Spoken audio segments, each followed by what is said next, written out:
Okay, so most of us are familiar with the story of the plagues in Exodus, right? But today, we're not just retelling it. We're going to look at how the story is told in chapter 9. We're going to break down its narrative structure, piece by piece, to see how the author so masterfully builds this escalating conflict. So here's our game plan. We'll start with the repeating cycle of conflict that really drives the whole story. Then, we'll see how the plagues target Egypt's assets. After that, we'll dive into this crucial theme of distinction, analyze the massive storm that acts as the chapter's climax, and finally, we'll try to unpack this complex idea of Pharaoh's hardened heart. First up, this cycle of conflict. It's really easy to think of these plagues as just one random disaster after another. But if you look closely, the author lays them out in a super clear, very deliberate pattern that gives the whole narrative its power. And every single cycle gets kicked off by this one unchanging demand: let my people go. This isn't just a simple request, you see. It's a direct challenge to Pharaoh's power, to his authority, and it's the trigger for everything that's about to unfold. Okay, so here's the blueprint, the narrative engine for the whole chapter. It's like a little 3-act play that just keeps repeating. First, you get the warning and the demand. Second, Pharaoh refuses, so the plague is delivered. And third, Pharaoh just doubles down, his heart hardens. This pattern, demand, consequence, defiance, repeats over and over, and with each turn, the stakes just get higher and higher. So, how does this cycle start to ramp up? Well, the first plagues in this chapter, they aren't just random acts of chaos. Nope. They are really precise, almost surgical strikes against the very foundations of Egyptian society, its economy, and the health of its people. The narrative begins with what it calls a terrible plague on livestock, and that's the backbone of their wealth, their military, everything. Then it gets personal. It moves from animals to people. Festering boils break out on everyone, even Pharaoh's own magicians. The text specifically points out they could not stand before Moses because of them. It's a way of showing their power is completely useless here. Now here is one of the most powerful storytelling tools the chapter uses, the idea of distinction.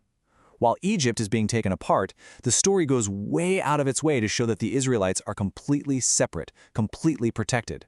It creates this really stark contrast. And the story doesn't just hint at this, it spells it out for you. This separation isn't because of geography or just plain luck. No, it's framed as a deliberate, miraculous act. This theme of divine distinction is absolutely central to what the story is trying to say.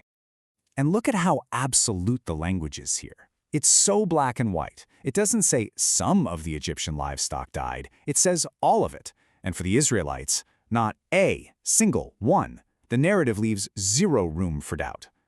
0. That's the number. And get this, Pharaoh's own people confirm it.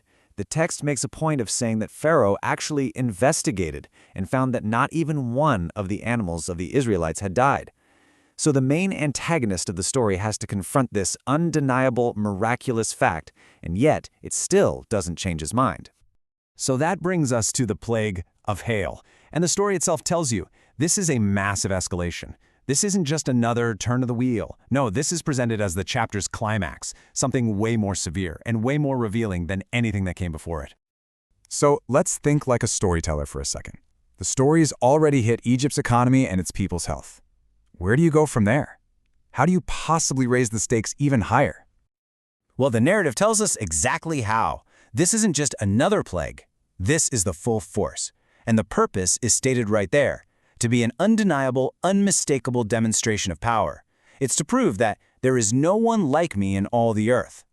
The story is building to a conclusion you just can't argue with. And the description of this storm is just devastating. It's called the worst in the nation's entire history. It hits people, animals, crops, everything. But notice this new element here, because it's a game changer. For the very first time, a warning comes with a way out. Get your people and your animals inside, and they'll live. This adds a whole new layer of choice and responsibility to the story. And this warning creates this fascinating split, not just between Egyptians and Israelites, but among the Egyptians themselves.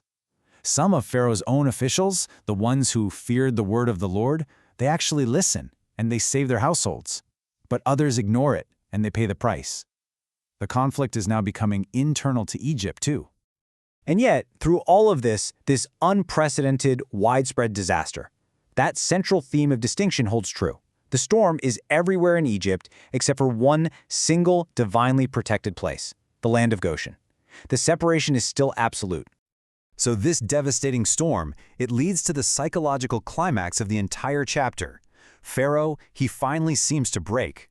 But his confession and how fast he reverses it reveals the story's real core theme, the nature of a hardened heart.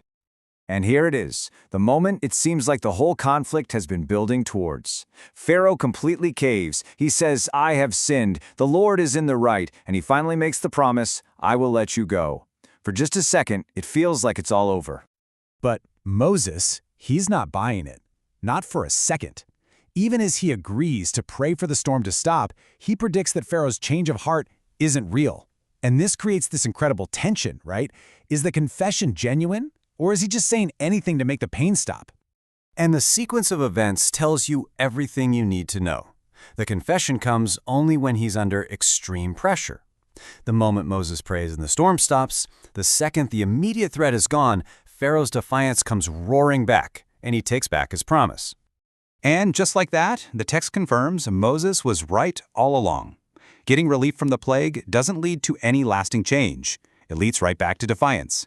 He and his officials hardened their hearts all over again, completing the final and most dramatic cycle of conflict in the chapter. So what does the story even mean by a hardened heart? Well, it seems to be this state of just stubborn, unyielding defiance, a total refusal to listen. And what's really fascinating is that the text says this hardening is caused by both Pharaoh himself and by God, which creates this really complex picture of human choice and divine will right at the center of the story.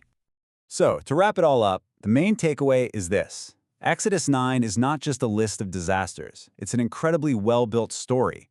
It uses this repeating three-step cycle: demand, consequence, defiance. And with each loop, it raises the stakes, sharpens that distinction between peoples, and ultimately, it dives deep into the nature of a hardened, unyielding heart. And that leaves us with one last thing to think about.